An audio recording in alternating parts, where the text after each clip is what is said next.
Bonjour.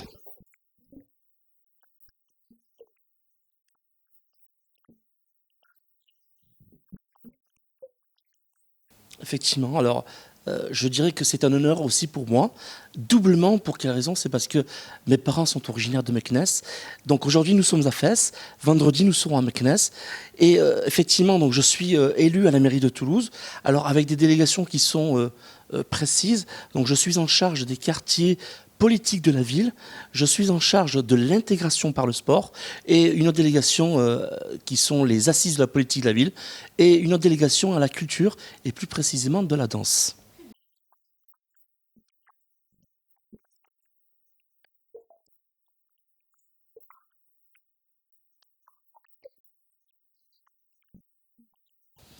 Alors, déjà, il faut savoir que le sport est un vecteur. Alors, il n'y a pas de définition parfaite pour le sport, parce que le sport peut être amateur comme professionnel.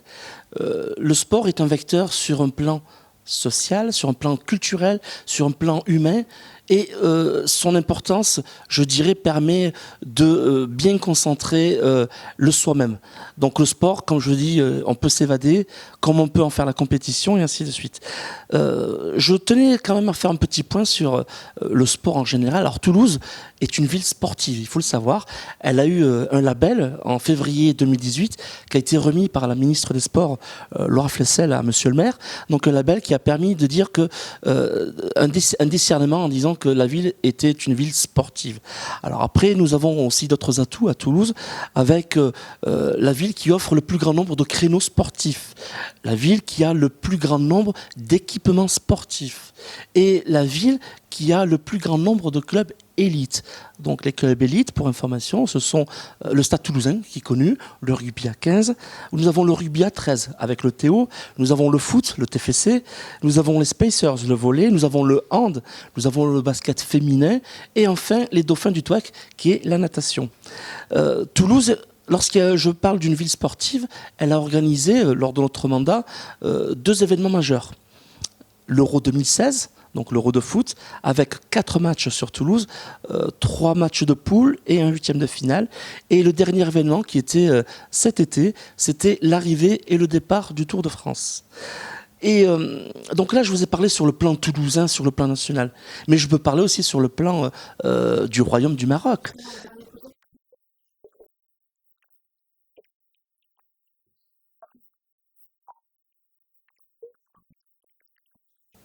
Alors, un projet effectué, je dirais un projet encore qui est encore tout chaud, qui date depuis 3 semaines à peu près. Tout à fait. Donc c'est un événement que l'on a organisé donc dans le sud du Maroc, une très belle région qui a un potentiel. Alors la ville précise, c'est Dakhla, donc qui est connue sur le plan international sur le kitesurf parce qu'il y a du vent, il y a un couloir. Exactement. Et là, nous avons apporté un événement qui est mondial. C'est une coupe intercontinentale de paddle. Alors, je tiens à préciser, lorsque je parle de paddle, ce n'est pas le paddle dans l'eau. C'est le paddle raquette. Donc, c'est un mélange de squash et de tennis. Et cet événement a regroupé 16 nations, 16 pays du monde entier, des 5 continents, Amérique du Sud, Amérique du Nord, l'Europe, continent africain, le continent asiatique. C'est une première au Maroc et en Afrique. Et cet événement, je dirais, est une première et j'espère ne sera pas la dernière. Donc nous avons eu un accord de principe du président de la région, qui est le partenaire institutionnel de l'événement, qui nous a garanti que nous pourrions préparer la deuxième édition, tout en sachant que pour la deuxième édition, de nombreuses nations se sont déjà manifestées pour participer. Donc je pense que la deuxième édition, nous allons monter à minima entre 20 et 30 nations pour un événement international.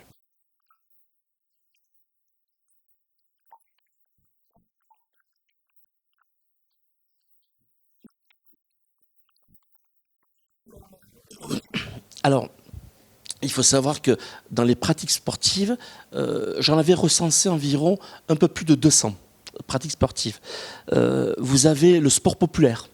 Donc le sport populaire, le foot, hein, que tout le monde connaît, l'événement que pratiquement, non, la discipline que tout le monde pratique. Vous avez le basket Et il y a le sport un petit peu que l'on considère élite. Donc le sport élite, les trois premiers, hein, c'est le golf, l'équitation et le ski.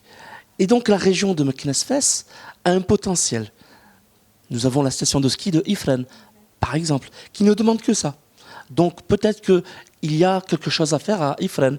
Je pense qu'on pourrait apporter aussi dans le domaine de l'équitation. Et j'ai d'autres idées. Alors, je vais être un peu égoïste. Je ne voudrais pas tout vous dévoiler. Même si c'est ma région de par l'origine de mes parents, donc la région de Meknès, et je dirais Fès-Meknès parce que c'est la région de Fès-Meknès, laissez-moi un peu de temps. Je voudrais faire durer le suspense. Je travaille dessus. Je sais que le président et le vice-président de la Chambre de commerce et le président de la région, Mohamed Ansar, et M. Badr Tayari et Mahdi El-Araqi, donc sont à l'écoute et sont demandeurs. Et j'oublie la municipalité aussi de Fès. Il ne faudrait pas que je l'oublie. Donc je pense qu'il y a un potentiel. Je ferai tout pour apporter des projets.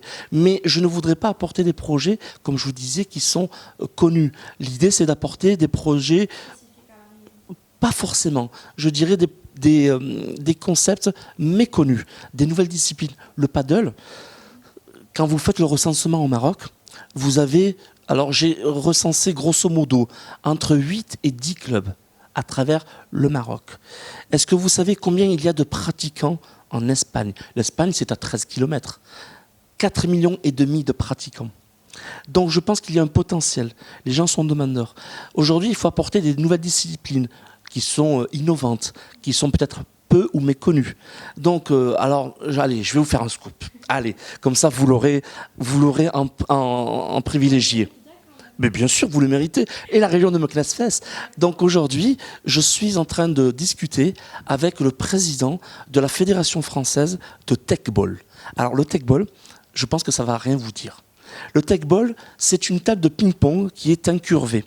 Donc qui est arrondie, sur lequel on peut jouer 5 disciplines. Mais la discipline la plus connue, c'est le ballon. Donc il y a des échanges de ballons. Actuellement, l'heure à laquelle je vous parle, il y a la Coupe du Monde à Budapest. Donc le président est à Budapest. Il aurait aimé être ici pour essayer de présenter cette discipline.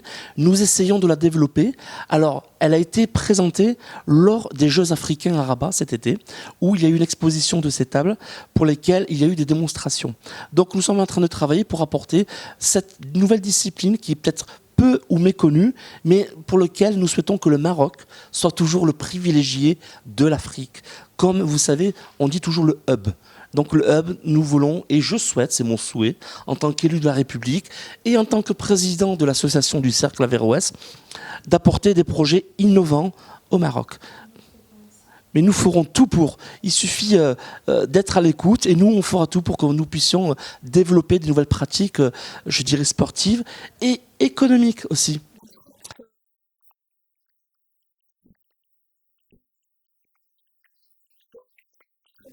Exactement, vous l'avez dit. Alors, je reprends le cas du paddle, par exemple. Un cours de paddle, lorsqu'on le construit dans une usine espagnole, le coût approximatif, c'est entre 25 et 30, voire 40 000 euros, sans le transport. Ben, je me dis pourquoi ne pas le fabriquer au Maroc?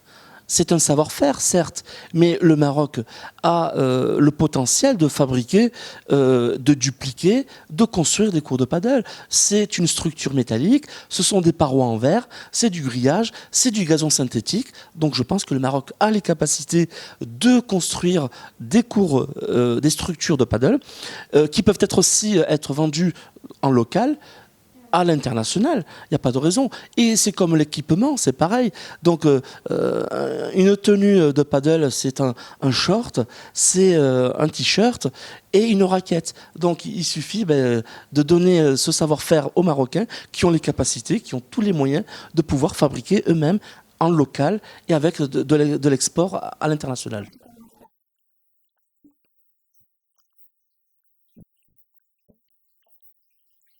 Alors, les attentes, en priorité, c'est de connaître le potentiel. une région aujourd'hui qui est dans un dynamisme auquel je n'aurais jamais pensé. Je l'ai vu lors des conférences qui, depuis ce matin, défilent. Je le vois actuellement avec les représentants, les institutions ici présentes, qui ne sont pas que locales. Et c'est là la plus-value. C'est qu'elles sont venues, je dirais, de l'Afrique et de l'Europe. Donc ça veut dire qu'il y a un potentiel. Aujourd'hui, le Maroc est en pleine expansion. Allez, je vais même vulgariser. Il est en plein boom aujourd'hui, le Maroc. Donc le Maroc a des compétences, un savoir-faire, les moyens. Donc le Maroc a tous les atouts. Donc pourquoi pas essayer d'être dans cette dynamique. Aujourd'hui, j'ai vu le potentiel, j'ai vu les capacités et je me dis pourquoi pas apporter une pierre à l'édifice. Donc si je peux apporter ma petite pierre, tout en restant humble et dans mon humilité, ma petite pierre à l'édifice, et vous savez, quand vous cumulez tout ce savoir-faire, toutes ces compétences, mais écoutez, ça donne un résultat qui est au-delà auquel on n'aurait jamais pensé. Merci à vous.